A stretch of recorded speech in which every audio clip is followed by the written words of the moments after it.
Good evening. Radhe Radhe. अपना चल रहा था दोस्तों, डेफिनेशन बैंक में अपन चल रहे थे और थ्योरी के बाद में जो डेफिनेशन की कुछ परिभाषाएं जो है अलग अलग टॉपिक वाइज अपन पढ़ रहे थे और कुछ परिभाषाएं जो है अपन ने पहले पढ़ चुके हैं जिनको अपन एक्सप्लेन भी कर लिया और अच्छे खासे कंसेप्ट भी उनके साथ साथ में अपन ने क्लियर कर चुके हैं। आज भी मैं लेकर के आया हूं कुछ 10 से 12 15 परिभाषाएं जो होगी आज भी अपन पढ़ेंगे। कुछ परिभाषाएं मापन मूल्यांकन के संदर्भ में भी थी, कुछ उपलब्धि परीक्षण के संदर्भ में भी थी और अलग अलग संदर्भ में अलग अलग प्रकार की परिभाषाएं आ रही थी जिनको अपन डिटेल में पढ़ रहे थे। और मुझे आशा है कि आपको ये परिभाषाएं अच्छी खासी समझ में भी आ रही होगी, समझ भी रहे होंगे। आपके लिए ये परिभाषाएं कहीं ना कहीं मोटे तौर पर अच्छे तौर पर काम भी कर रही होंगी। परिभाषाएं क्या कर रहा हूं कि मैं लगभग लगभग सारी परिभाषाएं मिक्स लेकर के आ रहा हूं। तो ये आपको देखना है कि कौन सी परिभाषाओं को आपको नोट्स में किस जगह पर लिखनी है और किस जगह पर नहीं लिखनी है। साथ साथ में मैं क्लासें जो है पीडीएफ के रूप में आपके टेलीग्राम पे डाल रहा हूं, तो वहां से आप क्लासें ले लेना, पीडीएफ ले लेना वहां से। और जो भी नोट्स बना रहे हो, जहां जहां पे आपने जो जो टॉपिक लिखे हुए वहां पे वो परिभाषाएं आपको लिख देनी है, अलग से पेज पर लिख करके वहां पे क्या करना है, आपको चिपका देना है। और परिभाषा याद करने का जो तरीका है वो मैंने आपको पहले ही बता रखा है कि परिभाषा याद करने का कोई तरीका नहीं होता। किसी भी तरीके से परिभाषा याद नहीं की जा सकती। परिभाषा को केवल और केवल समझा जा सकता है। इसका एक ही तरीका है, जहां से आप पढ़ते हो उस टेबल के सामने एक पेज पर लिख करके उस परिभाषाओं को चिपका दीजिए और बार बार सुबह शाम जैसे जैसे आपको टाइम मिले बार बार उन परिभाषाओं को नजर में निकालते रहिए। दिन में 1 से 2 बार। तो दिन में आप 1 से 2 बार यदि उन परिभाषाओं को पढ़ोगे तो वो परिभाषाएं भले आपको याद हो या ना हो, लेकिन आपके मस्तिष्क में, आपके दिमाग में ऐसी छप जाएगी कि जब भी वह परिभाषा, उस टाइप की परिभाषाएं आपसे परीक्षा में जब भी पूछी जाएगी तब आप उसका उत्तर क्या होगा दोस्तों आसानी से दे दोगे। बाकी और कोई डेफिनेशन याद करने का कोई तरीका नहीं होता। डेफिनेशन की कोई शॉर्ट ट्रिक नहीं होती, और शॉर्ट ट्रिक होती भी है और आपको बता भी दी जाए तो केवल और केवल क्लास में सुनने के लिए वो शॉर्ट ट्रिक अच्छी रहती है। एग्जाम में कोई शॉर्ट ट्रिक काम नहीं करती दोस्तों। किसी भी सब्जेक्ट में हो कोई शॉर्ट ट्रिक काम नहीं करती है। एग्जाम में वही काम आता है जो आपने बोध स्तर पर समझ रखा है ना। बाकी याद आप किसी भी तरीके से कर लो, किसी भी सब्जेक्ट की शॉर्ट ट्रिक कभी भी काम नहीं देती। एग्जामिनर जो होते हैं ना वो आपसे ज्यादा होशियार है। आप लोग जितनी मेहनत, हम लोग जितनी मेहनत उस एग्जाम को क्लियर करने की करते हैं ना, उससे कई गुना ज्यादा मेहनत एग्जामिनर हमें उस एग्जाम से बाहर करने की करता है। क्योंकि उनको पता है कि 16 लाख अभ्यर्थियों और 16 लाख अभ्यर्थियों में से मुझे मात्र 32-35 हजार अभ्यर्थियों को सिलेक्ट करना है। तो वो क्या करेगा कि मेहनत बहुत अधिक करेगा ताकि ज्यादा से ज्यादा भीड़ को क्या कर सके, वो बाहर कर सके। तो वो आपसे ज्यादा मेहनत करता है। उसको पहले से पता है कि कौन कौन सी शॉर्ट ट्रिक मार्केट में याद कराई जाती है। उस शॉर्ट ट्रिक के प्रश्न कभी भी एग्जाम में देते ही नहीं है। इसलिए शॉर्ट ट्रिक वोर्ट ट्रिक कभी भी आपके काम नहीं आती दोस्तों, ध्यान रखना। कोई शॉर्ट ट्रिक कभी भी काम नहीं करती है। थ्योरी से समझना है, प्रैक्टिकली समझना है, हर चीज को कंसेप्ट के साथ में, बोध के साथ में क्या करना है, आपको समझना है। कंसेप्ट क्लियर होना बेहद जरूरी है। इस तरीके से आपको क्या करनी है, परिभाषाएं याद करनी है। वैसे भी आपको पता है कि मैं कभी भी आपकी क्लास में ज्यादा टाइम आपका लेता नहीं हूं, है ना। फालतू की बात अपन करते नहीं है। तो बिना टाइम गंवाए चलते हैं आज की पहली डेफिनेशन पे कि अपना जो प्रश्न बैंक है आज, डेफिनेशन बैंक पार्ट 5। 4 पार्ट अपन ने पहले पढ़ चुके हैं, 5वें वाले पार्ट को आज अपन पढ़ेंगे। डेफिनेशन वाला 5वां पार्ट की पहली परिभाषा जो रही दोस्तों वो ये रही, योकुम तथा सिम्पसन। दोस्तों कभी कभी इसका नाम योकम तथा सिम्पसन भी लिखा हुआ होता है, कभी कभी योकुम तथा सिम्पसन भी लिखा हुआ, कभी कभी योकोम तथा सिम्पसन भी लिखा हुआ होता है। तो इनमें आपको कंफ्यूज होने की जरूरत नहीं है। योकोम, युकुम, योकोम कुछ भी आ जाए, योकम कुछ भी आ जाए, तो यही शिक्षा शास्त्री, कोई अलग अलग नहीं है। देखिए शिक्षण की परिभाषाएं चल रही थी और शिक्षण की परिभाषाओं के संदर्भ में अपन क्या कर रहे थे दोस्तों, बातचीत कर रहे थे। शिक्षण की परिभाषाओं के संदर्भ में अपन बातचीत कर रहे थे और उस बातचीत के अंतर्गत अपन ने कुछ परिभाषाएं पहले पढ़ चुके हैं। देखिए पहली परिभाषाओं की अपन बात करें, आज की जो परिभाषा है वो ये रहेगी, शिक्षण का तात्पर्य उस प्रक्रिया से है जिसके द्वारा समूह के लोग अपने अपरिपक्व सदस्यों को जीवन में सामंजस्य स्थापित करना बताते हैं। देखिए योकम और सिम्पसन ने शिक्षण की परिभाषा दी। शिक्षण शब्द की अपन बात करें, शिक्षण की बात करें कि जो शिक्षण आप करवाते हो विद्यालय के अंदर, जो आप बालकों को पढ़ाते हो, वो शिक्षण किसे कहेंगे। तो इसके संदर्भ में कई शिक्षा शास्त्रियों ने अलग अलग परिभाषा दी थी। उसमें योकम और सिम्पसन नाम के 2 शिक्षा शास्त्री थे, उन्होंने भी अपनी इसके संदर्भ में अपनी राय रखी। तो देखिए पहले इस परिभाषा को समझने की कोशिश करते हैं कि यह परिभाषा क्या कहती है। देखिए शिक्षा का तात्पर्य उस प्रक्रिया से है, ये कह रहा है कि शिक्षा का तात्पर्य उस प्रक्रिया से है जिसके द्वारा समूह के लोग अपने अपरिपक्व सदस्यों को जीवन में सामंजस्य स्थापित करना बताते हैं। मतलब ये कह रहे हैं कि कुछ लोग ऐसे होते हैं जिन्होंने पूर्व की क्रियाओं के दौरान अनुभव प्राप्त कर रखे होते हैं, पूर्व की क्रियाओं के दौरान अपने अंदर विचार इकट्ठे किए हुए होते हैं, तो वो लोग कहलाएंगे परिपक्व लोग। वो क्या करते हैं कि अपने से कम परिपक्व जो लोग हैं, यानी कि अपरिपक्व लोग जिसे अपन कहेंगे, क्योंकि उनके जिसके पास में अधिगम अनुभव पहले से हैं, वो तो कैसे कहलाएंगे, आपके परिपक्व लोग कहलाएंगे। लेकिन जिसके पास में अधिगम अनुभव पहले से नहीं है, वो कौन से कहलाएंगे, आपके अपरिपक्व लोग कहलाएंगे। तो योकुम और सिम्पसन दोनों शिक्षा शास्त्री क्या कहना चाह रहे हैं, ये यही बात समझाना चाह रहे हैं कि शिक्षण का तात्पर्य उस प्रक्रिया से है जिसके द्वारा समूह के लोग, समूह का मतलब एक ग्रुप हो गया, जैसे टीचर है तो टीचरों का एक ग्रुप है, क्योंकि टीचर ही मिलकर के बालकों को पढ़ाते हैं। तो समूह के लोग क्या करते हैं, अपने अपरिपक्व सदस्यों को जीवन में सामंजस्य स्थापित करना सिखाते हैं, क्योंकि उनके पास में पहले से अधिगम अनुभव है, तो वो तो जीवन में सामंजस्य स्थापित पहले से करना जानते हैं। लेकिन जो अपरिपक्व लोग हैं, वो जीवन के साथ सामंजस्य स्थापित करना नहीं जानते हैं, तो वो शिक्षण करा करके उन लोगों को भी परिपक्व बना देते हैं, ताकि वह अपने जीवन के साथ में क्या कर सके दोस्तों, सामंजस्य स्थापित कर सके, सब दोस्त अपने जीवन के साथ में सामंजस्य स्थापित कर सके। तो योकम और सिम्पसन क्या कहते हैं कि किसी एक ग्रुप के लोग, एक समूह के लोग जो क्या करते हैं, अपने से अपरिपक्व, जो अपने सदस्य के, अपने ग्रुप के जो अपरिपक्व लोग होते हैं, उन सदस्यों को जीवन के साथ में सामंजस्य स्थापित करना, कि किस तरीके से आप जीवन के साथ सामंजस्य स्थापित कर सकते हो, जीवन में कौन से व्यवहारिक गुणों की आवश्यकता रहती है, जीवन में कौन कौन सी योग्यताओं की आवश्यकता रहती है जिससे जीवन को अच्छा निकाला जा सके, तो उनके साथ में सामंजस्य स्थापित करना बताते हैं। तो शिक्षण के संदर्भ में यह परिभाषा किसके द्वारा दी गई है, तो शिक्षण के संदर्भ में यह परिभाषा दी गई है योकुम तथा सिम्पसन शिक्षाविदों के द्वारा। तो देखिए दोस्तों, इन्होंने क्या कहा, एक बार इनको वापस से पढ़ लेते हैं अपन। इन्होंने कहा है कि शिक्षण का तात्पर्य उस प्रक्रिया से है जिसके द्वारा समूह के लोग अपने अपरिपक्व सदस्यों को जीवन में सामंजस्य स्थापित करना बताते हैं। यह परिभाषा किसके द्वारा दी गई है, तो यह परिभाषा दी गई है योकम तथा सिम्पसन। किसके द्वारा दी गई है दोस्तों, योकम तथा सिम्पसन के द्वारा यह परिभाषा दी गई है। क्लियर। चलते हैं आज की अगली परिभाषा पर। देखिए अगली परिभाषा क्या कहती है आपको।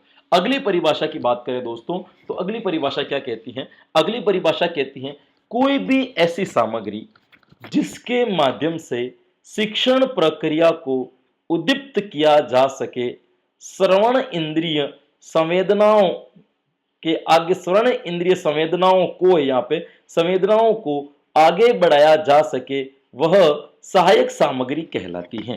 दोस्तों सहायक सामग्री के संदर्भ में यहाँ पे बात कर रहे हैं। सहायक सामग्री की थ्योरी की क्लास अपन ने पढ़ दी थी, वहां मैंने आपको पहले बता दिया था कि सहायक सामग्री किसे कहते हैं। वह सामग्री जो शिक्षण को रुचिकर बनाती हो, वह सामग्री जो शिक्षण को आकर्षक बनाती हो, वह सामग्री जो शिक्षण की उद्देश्य पूर्ति में सहायक हो, उसे हम क्या कहेंगे, सहायक सामग्री कहेंगे, है ना। यहाँ पे है ना, कोठरी आयोग ने बात भी कही थी इसके संदर्भ में। मैंने आपको बताया था कि शिक्षा में क्रांति यदि लानी है तो भी किसके द्वारा लाई जा सकती है, सहायक सामग्री के द्वारा लाई जा सकती है। तो सहायक सामग्री का शिक्षण के अंतर्गत बहुत बड़ा रोल होता है। अब जो परिभाषा आई है ना दोस्तों, वो किसकी आई है, आपके सहायक सामग्री की परिभाषा आई है। हालांकि सहायक सामग्री की बहुत कम परिभाषाएं हैं, लेकिन फिर भी आपको कार्टर एवं गुड की जो परिभाषाएं हैं, वह परिभाषा बहुत ही प्रसिद्ध है और बहुत ही मानी हुई परिभाषा है। इस परिभाषा की बहुत ही वैल्यू है और यह परिभाषा बहुत ही प्रसिद्धि पा चुकी है। दोस्तों देखते हैं सहायक सामग्री के संदर्भ में यह परिभाषा अपन को क्या कहती है। यह कह रही है कि कोई भी ऐसी सामग्री जिसके माध्यम से शिक्षण प्रक्रिया को उद्दीप्त किया जा सके। उद्दीप्त का मतलब क्या होता है, शिक्षण के प्रति खिंचाव लाने वाली क्रिया, यानी कि बालक पहले बैठे हुए हैं, ऐसी क्रिया जो बालकों को उस शिक्षण के प्रति खींच ले, उस अधिगम अनुभव जो आप बालकों को देना चाहते हो, जो शिक्षण आप बालकों को करवाना चाहते हो, उस शिक्षण के प्रति बालकों का ध्यान अचानक से आकर्षित कर ले, बालकों को उद्दीप्त हो जाए। उद्दीप्त का मतलब तैयार हो जाए पढ़ने के लिए, बालक के अंदर अलग ही प्रकार की रुचि जागृत हो जाए, अलग ही प्रकार की जिज्ञासा जागृत हो जाए, ताकि वो उस चीज को अच्छे से समझ सके। तो कोई भी ऐसी सामग्री जो शिक्षण प्रक्रिया को उद्दीप्त किया जा सके, मतलब जिससे शिक्षण प्रक्रिया चालू हो जाए, जिसमें बालक और शिक्षार्थी और शिक्षक दोनों सक्रिय भूमिका कहीं ना कहीं निभाने लग जाएं, शिक्षक भी अपना काम करने लग जाए और बालक भी करने लग जाए, यानी कि अध्ययन अध्यापन की जो प्रक्रिया है वह एक प्रकार से उद्दीप्त हो जाए, एक अच्छी तरीके से प्रारंभ हो जाए, ऐसी सामग्री। दूसरी बात कही इन्होंने, जो श्रवण इंद्रिय संवेदनाओं को आगे बढ़ाया जा सके। ये कह रहा है कि श्रवण इंद्रिय संवेदनाओं को, श्रवण इंद्रिय संवेदनाओं को मतलब सुन करके जो संवेदना, श्रवण इंद्रियों के द्वारा जो संवेदना प्राप्त होती है उनको आगे बढ़ाया जा सके। मतलब बालक अधिक से अधिक सुन करके अपने आप को आगे बढ़ाएं, सुन करके उस कंसेप्ट को समझने की कोशिश करें, सुन करके अर्थ ग्रहण करते हुए उस चीज से वो आगे बढ़ सके। वह सामग्री क्या कहलाएगी? आपकी सहायक सामग्री कहलाएगी।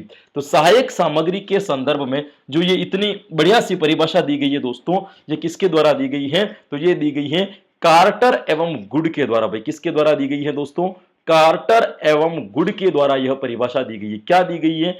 कि कोई भी ऐसी सामग्री जिसके माध्यम से शिक्षण प्रक्रिया को उद्दीप्त किया जा सके। शिक्षण प्रक्रिया उद्दीप्त करने का मतलब अध्ययन अध्यापन की परिस्थिति को प्रारंभ किया जा सके तथा श्रवण इंद्रिय संवेदनाओं को आगे बढ़ाया जा सके।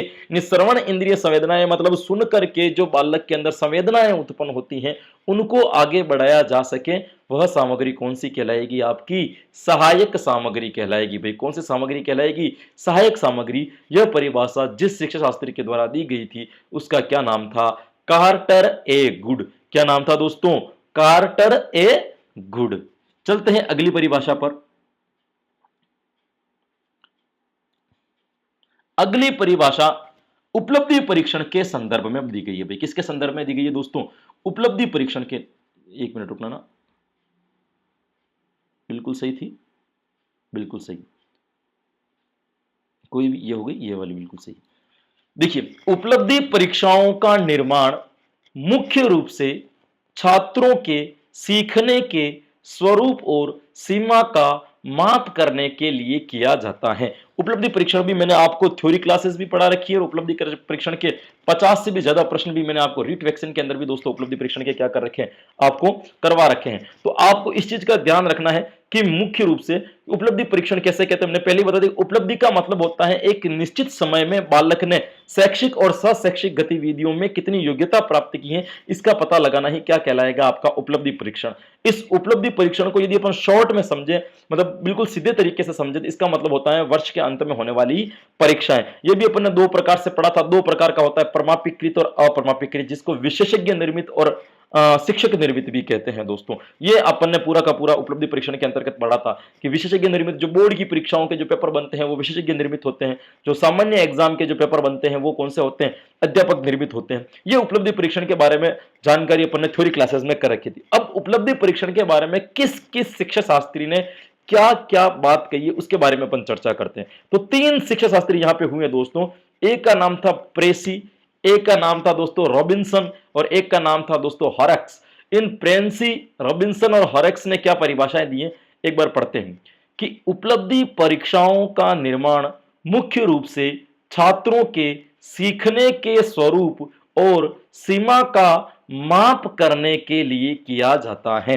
इन्होंने उपलब्धि परीक्षण के संदर्भ में यह परिभाषा दी है कि उपलब्धि परीक्षण का जो आप निर्माण करते हो, विद्यालय में जो परीक्षा लेने के लिए, उस योग्यता का पता लगाने के लिए जो उपलब्धि परीक्षण का निर्माण करते हो, वह मुख्य रूप से छात्रों के सीखने के स्वरूप और सीमा का माप करने के लिए किया जाता है। मतलब बालक जो सीख रहे हैं उसके सीखने का स्वरूप कैसा है, किस तरीके से बालक सीख रहे हैं, किस गति से बालक सीख रहे हैं, बालकों के व्यवहार में जो परिवर्तन आ रहा है उस व्यवहार में परिवर्तन आने की गति क्या है, बालक कितने प्रतिशत तक सीख रहे हैं, बालक उस चीज को कितने, उसमें कितनी अपनी समझ रखते हैं, इसका पता लगाना, सीमा का माप करना कि किस सीमा तक बालकों ने सीख लिया है। यानी कि मैंने आपको पहले बताया था कि जैसे 100 में से यदि 80% किसी बच्चे के प्राप्त होते हैं तो अपन ये अनुमान लगाते हैं कि इस कक्षा के अंतर्गत जो शिक्षण सामग्री पाठ्यक्रम के रूप में बालकों को उपलब्ध कराई गई थी उसमें से 80% ज्ञान इस बालक को हो चुका है, 20% ज्ञान उस बालक को अभी तक उस कक्षा का नहीं हुआ। ये तो अपन उपलब्धि परीक्षण में पता लगा, नॉर्मल सी बात है। तो उपलब्धि परीक्षाओं का जो मुख्य लक्ष्य होता है, निर्माण का जो मेन टारगेट होता है वो क्या होता है? एक तो सीखने के स्वरूप का पता लगाना, दूसरा जो है सीमा का माप करने के लिए किया जाता है, किस सीमा तक सीखा, 50%, 40%, 60% या 80%, ये क्या कहलाता है? इस सीमा का माप कहलाता है। तो सीमा का माप करने के लिए किया जाता है। तो यह परिभाषा किसके द्वारा दी गई है दोस्तों? प्रेसी, रॉबिन्सन और हॉरक्स, तीनों ने मिक्स रूप से, तीनों ने एक साथ मिलकर के सामूहिक रूप से यह परिभाषा का निर्माण किया था। उपलब्धि परीक्षण के संदर्भ में यह बात कही थी, क्या कही थी, एक बार मेरे साथ वापस दोहरा लेना कि उपलब्धि परीक्षाओं का निर्माण मुख्य रूप से छात्रों के सीखने के स्वरूप और सीमा का माप करने के लिए किया जाता है। किसकी परिभाषा है दोस्तों ये? तो ये परिभाषा हो गई आपके प्रेसी, रॉबिन्सन और हरिक्स की। चलते हैं अगली परिभाषा पर। ये रही आपकी अगली परिभाषा है दोस्तों। गैरिसन के नाम के साथ में हमेशा अन्य लगा हुआ होता है 99.99%। जब कभी भी गैरिसन नाम के शिक्षा शास्त्री का नाम आएगा तब उसके साथ में अन्य लिखा हुआ होगा। इसके अन्य का मतलब ये हो गया है कि ये जब भी किसी चीज के ऊपर अपना प्रयोग वगैरह करते थे, किसी चीज की खोज वगैरह करते थे, किसी का पता लगाते थे, तो गैरिसन कभी अकेला नहीं था, उसकी पूरी की पूरी टीम थी। उसका जो मेन लीडर था वो कौन था? गैरिसन था। इसीलिए गैरिसन के नाम के पीछे हमेशा क्या लगा होता है? अन्य लगा हुआ होता है कि गैरिसन व अन्य के द्वारा यह बात की गई, गैरिसन व अन्य के द्वारा क्या क्या बात कही गई है। तो उपलब्धि परीक्षा के बारे में दोस्तों यहां पे अपन बात कर रहे हैं। तो उपलब्धि परीक्षा बालक की वर्तमान योग्यता या किसी विशिष्ट विषय के क्षेत्र में उसके ज्ञान की सीमा का मूल्यांकन करती है।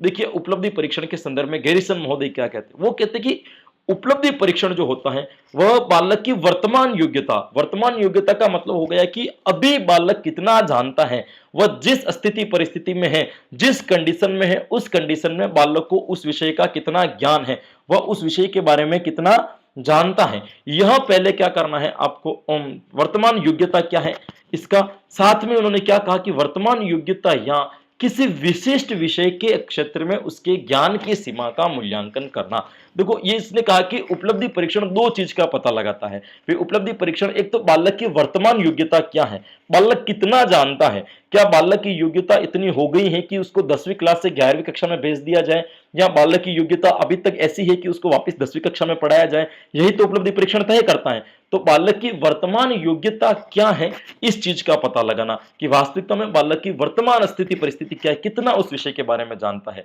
या फिर अपन ऐसे कह सकते हैं किसी विशिष्ट विषय के क्षेत्र में, किसी एक विषय के क्षेत्र में, किसी विशेष विषय के ऊपर उस बालक के ज्ञान की सीमा का मूल्यांकन करना कि किस विषय के ऊपर बालक कितना ज्ञान रखता है। जैसे मैं आपको बता दूं कि मान लीजिए कि बालक के गणित में जो नंबर आते हैं वह आते हैं उसके 100 में से 60 नंबर, हिंदी में आते हैं 100 में से 90 नंबर, है ना, अंग्रेजी में आते हैं 100 में से 70 नंबर, सामाजिक में आते हैं मान लीजिए 100 में से 45 नंबर। ये क्या है? विशिष्ट विषय में ज्ञान की सीमा का आंकलन है कि बालक सामाजिक में 45% नॉलेज रखता है, गणित में 60% रख रहा है, हिंदी में 80% तक रख रहा है, अंग्रेजी में 70% तक रख रहा है। ये क्या है?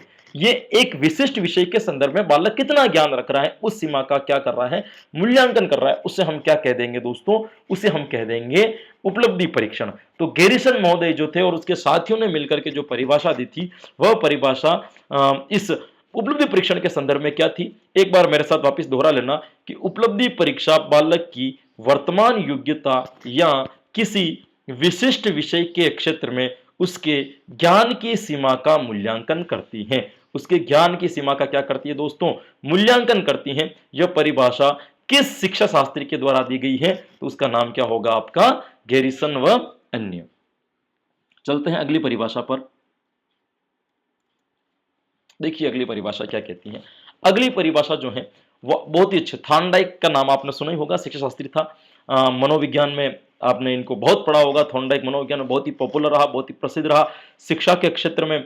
इसने थॉर्नडाइक ने तो बहुत बड़े बड़े योगदान दिए, अतुलनीय दिए। थॉर्नडाइक की कभी बायोग्राफी पढ़ना आप, बहुत ही अच्छी है, बहुत अच्छे अच्छे इसके अनुभव रहे हैं।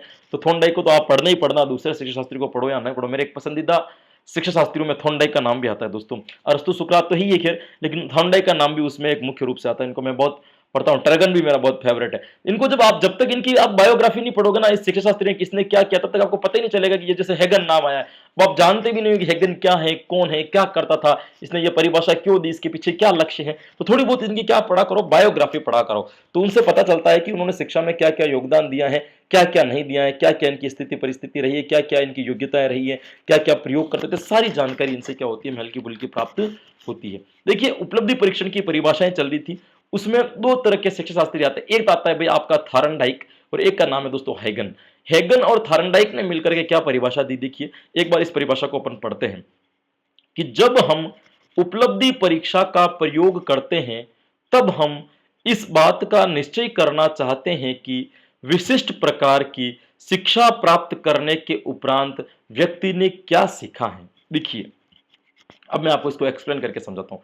परिभाषा दोस्तों कोई भी पढ़ो, एक्सप्लेन करना पहले सीखो। जब तक परिभाषा को एक्सप्लेन नहीं करोगे तब तक नहीं सीखो। शॉर्ट ट्रिक मत सीखो, एक्सप्लेन करना सीखो कि किसने कौन कौन सी बात कही है। अब इनकी बात करते हैं, भाई थॉर्नडाइक महोदय ने क्या बात कही है, तो थॉर्नडाइक महोदय ने क्या बात कही, देखिए, जब हम उपलब्धि परीक्षा का प्रयोग करते हैं, किसकी, जब हम कभी भी उपलब्धि परीक्षा का प्रयोग करते हैं या उपलब्धि परीक्षण बालकों का लेते हैं, तब हम इस बात का निश्चय करना चाहते हैं कि, तब हम केवल और केवल इसी बात का पता लगाना चाहते हैं कि एक विशिष्ट प्रकार की शिक्षा प्राप्त करने के उपरांत व्यक्ति ने क्या सीखा। यह कह रहा है कि जब कभी भी हम बालक का उपलब्धि परीक्षण लेते हैं या किसी व्यक्ति की उपलब्धि की जांच करते हैं, तो हमेशा यही पता लगाने का निश्चय करते हैं कि एक बालक ने, जिस बालक को अपन ने कुछ विशिष्ट ज्ञान दिया है, क्योंकि विशिष्ट ज्ञान हमेशा विशिष्ट ही होता है। जब बालक 7वीं क्लास में पढ़ रहा है तो 7वीं क्लास में जो आप उसको पढ़ाओगे, तो 7वीं क्लास में जो बालक को पढ़ा रहे हो वो उसके लिए, उस कक्षा के लिए, उसके लिए क्या विशिष्ट है।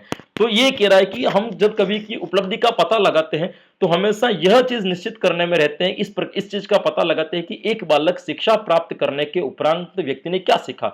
जो विशिष्ट शिक्षा आपने एक बालक को किसी विशेष कक्ष में दी है या किसी विशेष विषय के उपरांत दी है, तो उस विशेष विषय वस्तु के अंतर्गत या उस विशेष कक्ष के अंतर्गत बालक ने क्या सीखा, वो शिक्षण करवाने के उपरांत बालक को कितना अनुभव प्राप्त हुआ, उसके व्यवहार में कितना परिवर्तन आया, उसका नॉलेज कितना डेवलप हुआ, उसका व्यवहारिक ज्ञान कितना बढ़ा, उसका सामाजिक ज्ञान कितना बढ़ा, है ना, उसका नैतिक ज्ञान में कितनी वृद्धि हुई। इन सारी चीजों का ऑल ओवर सबका पता लगाना ही क्या कहलाता है, उपलब्धि परीक्षण कहलाता है। यह बात किसके द्वारा बताई गई है दोस्तों, तो यह बात जिसके द्वारा बताई गई है उस शिक्षा शास्त्री का नाम है दोस्तों थॉर्नडाइक। क्या नाम है दोस्तों, थॉर्नडाइक। फिर पढ़ते हैं थॉर्नडाइक के बारे में। देखो, इन्होंने बहुत सिंपल सी बात की है ना, बढ़िया सा कंसेप्ट क्लियर कर दिया। इन्होंने कहा कि भाई जब आप किसी कक्षा में जो विशिष्ट शिक्षा दे रहे हो ना बालक को, तो विशिष्ट शिक्षा देने के दौरान या विशिष्ट शिक्षा दे दी, अब उसके बाद में बालक ने क्या सीखा है, इस चीज का पता लगाना ही क्या कहलाएगा, उपलब्धि परीक्षण कहलाएगा। यह परिभाषा किसके द्वारा दी गई है, तो यह परिभाषा दी गई है थार्डन एवं हेगन के द्वारा। अब देखिए, यदि मैं आपको उपलब्धि परीक्षण, आप मान के चलिए, यदि मैं आपको उपलब्धि परीक्षण इस परिभाषाओं के द्वारा पढ़ाता ना, तो मेरी खुद की क्लास कितनी हो जाती, 1.5 घंटे की हो जाती है ना। पहले परिभाषा, इतनी सारी परिभाषा में यदि आपको लिखा था तो इसीलिए मैंने परिभाषा कभी लिखी नहीं। मैंने पहले वो चीज पढ़ी जहां से प्रश्न सर्वाधिक पुटअप होते हैं, जहां से प्रश्न कम आते हैं उनको मैंने बाद में लिया है। मैंने हमेशा आपका भला ही चाहा दोस्तों, मैंने कभी भी ये नहीं चाहा कि मेरी क्लास अट्रैक्टिव दिखे। मैं हमेशा यही चाहता हूं कि वह चीज पढ़ाऊं जिससे अधिक से अधिक बालक नंबर इकट्ठे कर सके, बालक के पास में अधिक से अधिक अंक प्राप्त कर सके। जो ज्यादा नंबर का कंटेंट हो उसको मैं पढ़ाने की पहले कोशिश करता हूं, है ना। व्यक्तिगत स्वार्थ साधने की मैं कभी भी पहले कोशिश नहीं करता हूं। अब देखिए, ये परिभाषा एक बार वापस मेरे साथ दोहराना। थॉर्नडाइक और हेगन महोदय क्या कहते हैं, ये कहते हैं कि जब हम उपलब्धि परीक्षा का प्रयोग करते हैं तब हम इस बात का निश्चय करना चाहते हैं कि विशिष्ट प्रकार की शिक्षा प्राप्त करने के उपरांत व्यक्ति ने क्या सीखा है। इस चीज का पता लगाना ही क्या कहलाएगा, आपका उपलब्धि परीक्षण कहलाएगा। यह परीक्षण किसके द्वारा दिया गया है, यह परिभाषा किसके द्वारा दी गई है, तो यह परिभाषा दी गई है दोस्तों थॉर्नडाइक महोदय के द्वारा दी गई है। चलते हैं नेक्स्ट डेफिनेशन पर। इबेल, यह भी बहुत अच्छा शिक्षा शास्त्री था ना। हालांकि इसका इतना योगदान नहीं रहा है इसके अंतर्गत, क्योंकि ये भौतिक विज्ञान वगैरह में ज्यादा देता था, लेकिन फिर भी इसके अंतर्गत इनका बहुत अच्छा रहा है। देखो, उपलब्धि परीक्षण के संदर्भ में इबेल महोदय ने क्या परिभाषा दी है, इबेल के बारे में पढ़ते हैं अपन। इबेल महोदय की यदि परिभाषा की बात करें दोस्तों, इन्होंने कहा है कि उपलब्धि परीक्षण वह है जो किसी छात्र के द्वारा अर्जित ज्ञान या कौशलों में निपुणता का मापन करने के लिए बनाया जाता है। यह परिभाषा किसने दी थी, तो यह परिभाषा दी थी इबेल ने। अब देखिए इबेल ने क्या कहा है, इसको आप समझने की कोशिश कीजिए। मैं हर परिभाषा के कंसेप्ट को क्लियर कर दूंगा आपके साथ में कि प्रत्येक परिभाषा क्या करी, हर परिभाषा को खोल खोल करके समझा दूंगा पूरी, निश्चिंत रहिए आप, है ना। उपलब्धि परीक्षण वह है, उपलब्धि परीक्षण वह है जो छात्र के द्वारा अर्जित ज्ञान या कौशलों में निपुणता का मापन करने के लिए बनाया जाता है। बहुत सिंपल सी परिभाषा। इबेल महोदय ये कहते हैं कि उपलब्धि परीक्षण वह है जो बालक ने अर्जित ज्ञान, एक कक्षा में रह करके एक निश्चित समय में बालक ने जो ज्ञान अर्जित किया है, उस अर्जित ज्ञान का तथा कौशलों में निपुणता का मापन, उस कौशल में बालक, क्योंकि मैंने बताया था विद्यालय की दो तरह की क्रियाएं होती हैं, एक शैक्षिक क्रिया होती है और एक शैक्षिक क्रिया होती है। शैक्षिक क्रिया से बालक को ज्ञान की प्राप्ति होती है और शैक्षिक क्रिया से बालक को कौशल की प्राप्ति होती है। और उस शैक्षिक क्रिया से प्राप्त ज्ञान और शैक्षिक क्रिया से प्राप्त कौशल में एक निश्चित समय में बालक ने कितनी योग्यता प्राप्त की, इसकी जांच करना ही क्या कहलाता है, उपलब्धि परीक्षण कहलाता है। यह बात मैंने आपको पहले बता रखी है। यहां पे ये ऐसा ही कुछ कह रहा है, ये कह रहा है कि ये बालक छात्र ने अर्जित ज्ञान और कौशल में निपुणता का मापन, बालक ने जो ज्ञान अर्जित किया है, बालक ने जो कौशल प्राप्त किया है, उसमें बालक को कितनी निपुणता प्राप्त हुई, किस हद तक बालक ने यहां पे सीखा है, इस चीज का पता लगाना ही क्या कहलाएगा, आपका उपलब्धि परीक्षण कहलाएगा। कि कौशलों में कितनी निपुणता हुई है, या फिर बालक ने जो ज्ञान अर्जित किया है, जो ज्ञान बालक ने सीखा है, उसमें बालक की कितनी वृद्धि हुई है, कि उस चीज का मापन करना ही क्या कहलाता है, आपका उपलब्धि परीक्षण कहलाता है। यह परिभाषा किसके द्वारा दी गई है, तो यह परिभाषा दी गई है दोस्तों इबेल महोदय के द्वारा। वापस इस परिभाषा को दोहराना एक बार, उपलब्धि परीक्षण वह है जो किसी छात्र के द्वारा अर्जित ज्ञान या कौशलों में निपुणता का मापन करने के लिए बनाया जाता है। यह परिभाषा किसके द्वारा दी गई है, तो यह परिभाषा दी गई है इबेल महोदय के द्वारा। चलते हैं नेक्स्ट परिभाषा पर।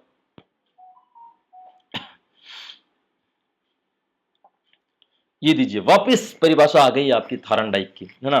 थॉर्नडाइक की परिभाषा एक बार फिर से वापस आई है। थार्नडाइक तो खैर बहुत प्रसिद्ध शिक्षा शास्त्री था, इन्होंने शिक्षा में बहुत बड़ा योगदान भी दिया है ना। शैक्षिक मनोविज्ञान इस इनके ऊपर सर्वाधिक हावी रही है, सर्वाधिक योगदान इन्होंने शैक्षिक मनोविज्ञान में दिया है। तो थॉर्नडाइक ने जाहिर सी बात है शिक्षा में बहुत कुछ कहा होगा। तो यहाँ पे भी थॉर्नडाइक की परिभाषा आती है कि जब हम एक उपलब्धि परीक्षण का उपयोग करते हैं तो हम यह निर्धारित करने में रुचि रखते हैं कि किसी व्यक्ति ने विशेष प्रकार के निर्देशों के संपर्क में आने के बाद क्या सीखा है।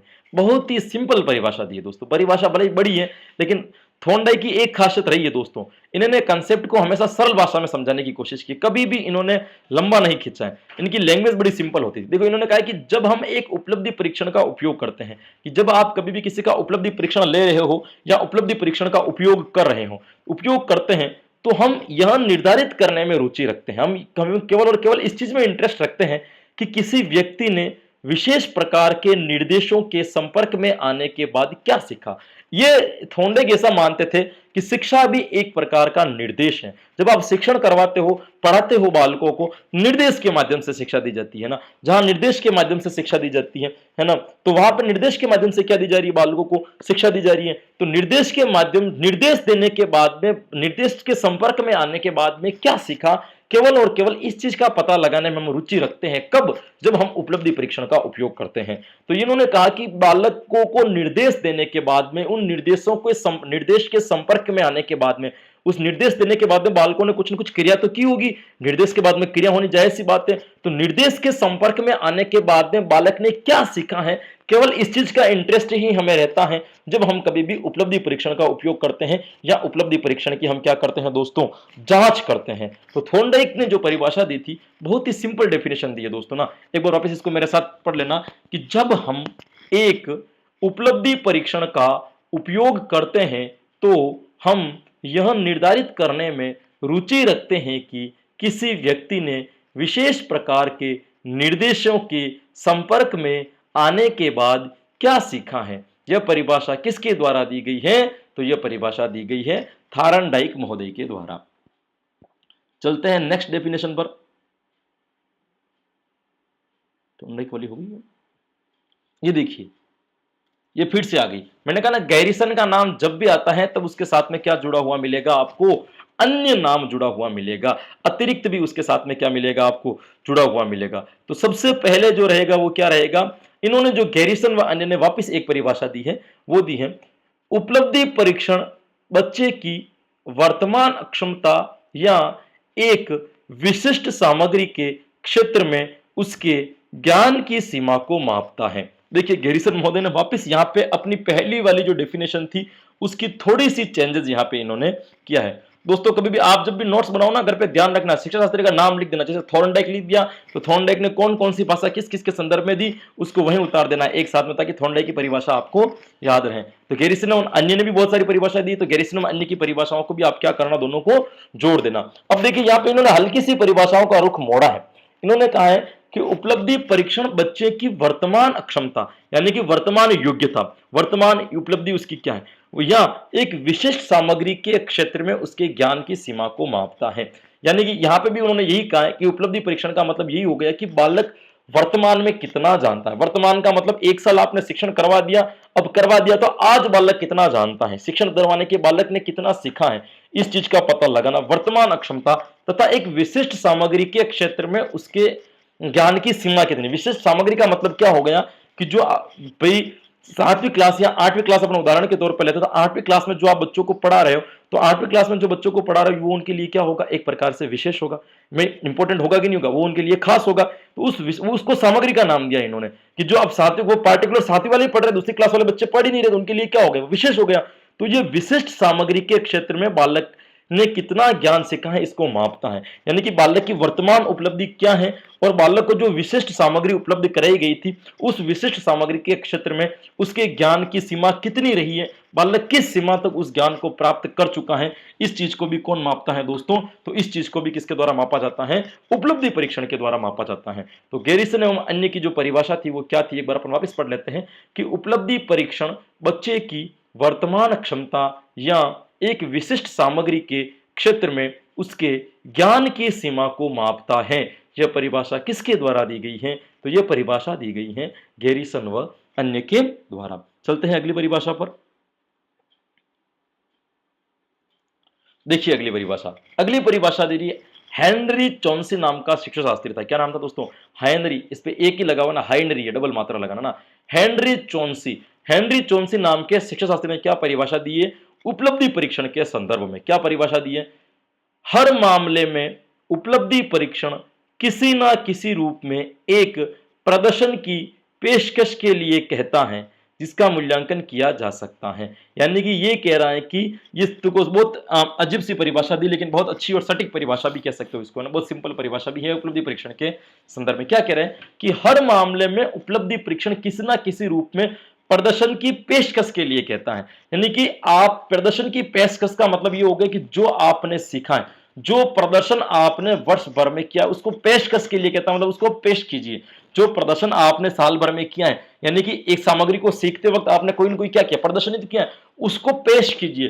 तो हर प्रदर्शन के बाद में एक पेशकश के लिए कहता है कि जो प्रदर्शन किया है, मतलब जो आपने सीखा है ना उसको आप अप्लाई करो, वो हमें बताओ कि आपने क्या सीखा है, वह कहलाएगी प्रदर्शन की पेशकश। तो कह रहा है कि हर मामले में जो भी आपने सीखा है, तो उपलब्धि परीक्षण किसी ना किसी प्रदर्शन की पेशकश के लिए कहता है कि जो आपने सीखा है उसको क्या कीजिए, आप प्रेजेंट कीजिए, जिसका मूल्यांकन किया जा सकता है, जिसके द्वारा यह मूल्यांकन किया जा सके कि आपने किस स्तर तक सीखा है और किस स्तर तक नहीं सीखा है। यह परिभाषा किसके द्वारा दी गई थी दोस्तों, तो यह परिभाषा जिसके द्वारा दी गई थी उसका नाम था हेनरी चौंसी। क्या परिभाषा थी, एक बार फिर से मेरे साथ दोहरा लेना कि हर मामले में उपलब्धि परीक्षण किसी ना किसी रूप में एक प्रदर्शन की पेशकश के लिए कहता है जिसका मूल्यांकन किया जा सकता है।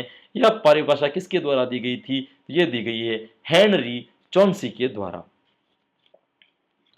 ये लीजिए आपकी अगली परिभाषा क्या है कि वह तरीका डिवी नाम के, है ना, डिवी भी बोलते हैं इसको, ड्यूवी भी बोलते हैं इसको, है ना, डिवी नाम का जो शिक्षा शास्त्री था उन्होंने क्या दिया कि पद्धति वह तरीका है जिसमें हम पठन सामग्री को व्यवस्थित करके निष्कर्षों की प्राप्ति करते। ये जॉन डिवी नहीं है ना दोस्तों, पद्धति वह तरीका है। इन्होंने क्या कहा, पद्धति का मतलब क्या हो गया, शिक्षण। पद्धति का मतलब क्या हो गया, यहाँ पे शिक्षण हो गया वापिस। पद्धति वह तरीका है, पद्धति का मतलब शिक्षण कराने का जो तरीका, शिक्षण विधि को हम क्या कहते हैं, पद्धति कहते हैं। तो पद्धति वह तरीका है जिसमें हम पठन सामग्री को व्यवस्थित करके निष्कर्षों की प्राप्ति कर सकते हैं। यानी कि शिक्षण जो है वो क्या है, एक तरीका है जिसमें पठन सामग्री मतलब जो पढ़ाई जाने वाली सामग्री है उनको व्यवस्थित क्रम में बांट कर कि कब कैसे क्या क्या किस किस तरीके से पढ़ना है और किस किस को पढ़ाने से किस किस की उद्देश्य की प्राप्ति होगी और किस उद्देश्य से क्या क्या व्यवहार में परिवर्तन लाना है, यह सब कुछ व्यवस्थित करते हुए हम एक निष्कर्ष की प्राप्ति करते हैं, एक परिणाम तक पहुंच जाते हैं। वह क्या कहलाता है? आपका शिक्षण कहलाता है। तो शिक्षण के संदर्भ में डीवी ने जो परिभाषा दी थी दोस्तों, क्या दी थी? एक बार वापस देख लेना इसको कि वह पद्धति, वह तरीका है जिसमें हम पठन सामग्री को व्यवस्थित करके निष्कर्षों की प्राप्ति करते हैं। पद्धति का मतलब यहां से शिक्षण से हो गया है दोस्तों, उसको पठन सामग्री को व्यवस्थित करके एक निष्कर्ष तक पहुंचते हैं, एक परिणाम तक पहुंचते हैं कि बालक ने क्या सीखा और क्या नहीं सीखा। ये किसने दी है? तो ये दी है आपके जॉन डीवी ने। चलते हैं अगली परिभाषा पर दोस्तों। डेंड, ये भी शिक्षा शास्त्री था दोस्तों। डेंड शिक्षा शास्त्री ने क्या परिभाषा दी है, जो देखिए यहाँ पे। देखिए मैं आपको हर तरह की परिभाषा बता रहा हूं, है ना, कोई परिभाषा आपके नहीं कट रही है, लगभग सारी की सारी परिभाषाएं मैं यहाँ पे लेकर के आ रहा हूं। सहायक सामग्री, वापिस सहायक सामग्री की परिभाषा आई है। सहायक सामग्री वह सामग्री है जो कक्षा कक्ष में या अन्य शिक्षण परिस्थितियों में लिखित या बोली गई पाठ्य सामग्री को समझने में मदद करती हैं। बहुत ही सिंपल परिभाषा है और बिल्कुल सटीक परिभाषा अपन इसको कह सकते हैं। ये कह रहा भाई सहायक सामग्री वह सामग्री है जो कक्षा कक्ष में, या तो जो कक्षा में आप पढ़ा रहे हो उस कक्षा के अंतर्गत, या अन्य शिक्षण परिस्थितियों में, कक्षा कक्ष में या कक्षा के बाहर भी यदि कोई शिक्षण परिस्थिति है, उसमें लिखित या बोली गई पाठ्य सामग्री, लिख करके आप कोई बालक को पाठ्य सामग्री दे रहे हो या बोल करके बालक को कोई पाठ्य सामग्री समझा रहे हो, उनको समझने में जो मदद करती है उसे हम क्या कहेंगे? सहायक सामग्री कहेंगे। यानी कि ये कह रहा है कि कक्षा कक्ष में शिक्षण के दौरान या कक्षा के बाहरी जो शिक्षण की परिस्थितियां जब भी बनती है, तब लिखित या बोली गई पाठ्य सामग्री को समझने में जो मदद करती है उसे हम क्या कहते हैं दोस्तों?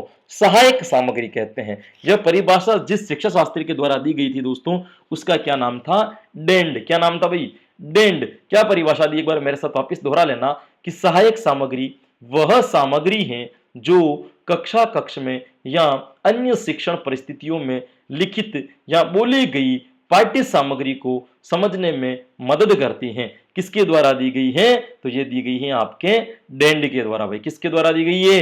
डेंड के द्वारा दी गई है दोस्तों। तो यहां होती है आज की क्लास की अपनी परिभाषाएं यहां पे पूरी। तो आज भी अपन ने लगभग 10-11 परिभाषाओं को पढ़ा, उन परिभाषाओं के बारे में समझा कि कौन कौन सी डेफिनेशन क्या कहती है, इसका सामान्य अर्थ क्या होता है, विशिष्ट अर्थ क्या होता है, इनको समझने की कोशिश की है दोस्तों। तो इसीलिए ऐसी तैयारी आपके साथ में चलती रहेगी। मैं नई नई चीजें आपको लेकर के आता रहूंगा, पढ़ाता रहूंगा। बस आप अपनी तैयारी को क्या रखिए दोस्तों? मजबूत रखिए, हिम्मत से रहिए। ऐसे टाइम पर बड़े बड़े हम लोग भी डिप्रेस में चले जाते हैं, है ना, हमारी भी परिस्थितियां तो ऐसी बनती है ना, दिन दिन भर कभी कभी व्हाट्सएप पे निकालना पड़ता है, पता ही नहीं चलता है। तो जाहिर सी बात है, ऐसी परिस्थितियों में डिप्रेस होना नॉर्मल सी बात है, लेकिन फिर भी डिप्रेशन से निकलना हमारा धर्म है। हम इंसान है, मानव है, पढ़े हुए हैं, शिक्षित हैं, तो हमारे पास में मनोविज्ञान भी पढ़ते, तो ये सारा का सारा दिमाग अपने पास में रहता है। इसलिए घर पे बैठे हैं तो स्वस्थ रहिए, स्वच्छ रहिए और अपनी तैयारी को मजबूती के साथ, एक अच्छी रणनीति के साथ में तैयारी करते हुए रहिए दोस्तों। मैं हमेशा आपके साथ में हूं और ऐसे ही नए नए प्रश्नों के साथ में, ऐसे नई नई थ्योरी क्लासेस के साथ में मैं आपसे जुड़ता रहूंगा। जैसे ये स्थिति परिस्थिति मान लो कि सही होती है, तो मैं आपकी मनोविज्ञान की क्लास बहुत जल्द स्टार्ट करने वाला हूं। आप जुड़े रहिए और अपने दोस्तों को भी बताइए कि वो भी क्या करते रहे, पढ़ते रहे। अभी एक दूसरे को मोटिवेट करने का काम है दोस्तों, एक दूसरे को रेगुलर रखने का काम है दोस्तों, वो आप करते रहिए। घर में रहिए, सुरक्षित रहिए, अपने और अपनों का ध्यान रखिए। कोरोना महामारी बहुत भयानक रूप से चल रही है, ये इसमें छोटी सी लापरवाही आपके लिए बहुत भारी पड़ सकती है। इसलिए दोस्तों घर में बैठे रहें, सुरक्षित रहें, स्वस्थ रहें और तैयारी करते रहें। मिलते हैं अगली बार ऐसी नई डेफिनेशन के साथ में, तब तक के लिए भाई राधे राधे।